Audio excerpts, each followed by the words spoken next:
Okay, we sort of had a bit of a problem with this in that we didn't have enough footage of PJ sort of waking up, and I hadn't shot it in such a way that There's PJ my ass. woke up. There's my ass. No, that's the directing. The directing conversation is going to stop for a brief conversation about how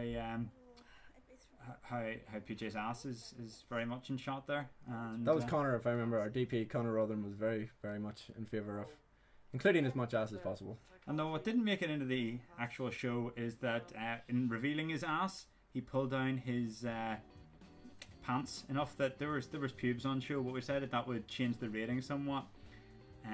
Of course, now with the internet, there are no ratings. Here's Jane, who now plays a pirate for the Liverpool Slave Museum or something. I don't think it's called. I think it's the Liverpool Docks Museum. I don't think it's called the Liverpool Slave Museum. That's what we're calling it.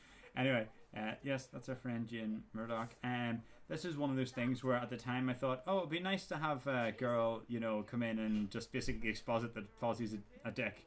And now I'd be like, no, that's really clumsy because she never comes back, so it's set up without any payoff. Yeah. Although Jane did Angry Girl in quite a, well, A, believable, but B, she didn't seem quite as shrill. She seemed fairly to underplay it. Yeah. This and is this cuts to, I was just going to say, this cuts to like 2 years later where I'm like a lot fatter. I'm wearing a different costume. Yeah, this scene was her other version of the scene was one of the first things we shot, and just lighting wise, directing wise, everything's terrible.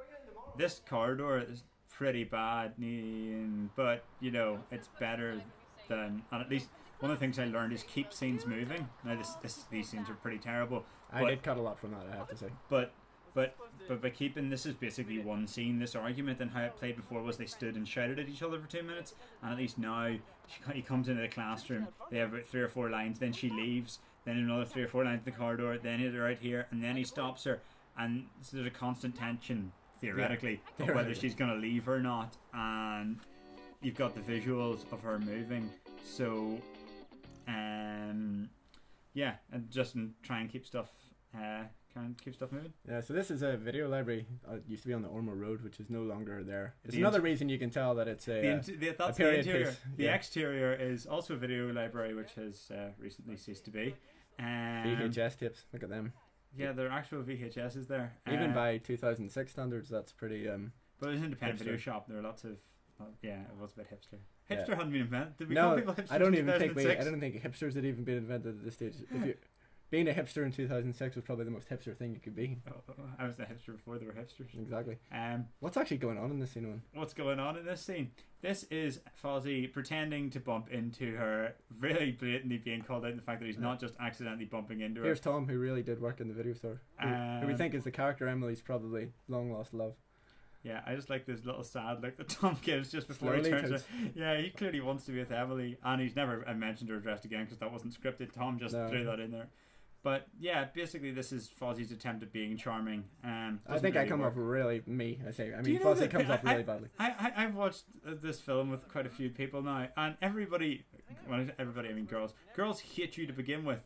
But by about a third of the way through, they find you oddly charming, and it's really funny because it happens every time. It's like when comments like, "I hated the guys to begin with," yeah, and then by the end, I kind of.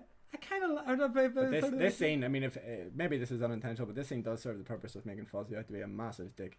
So if you're watching this as a web series, stick with it because he gets better apparently. Don't spoil it, but yeah, I mean, people are always afraid of like if you ever you want a character arc, and Fozzie has to turn out stop being a bit of a dick and end up being a slightly better person.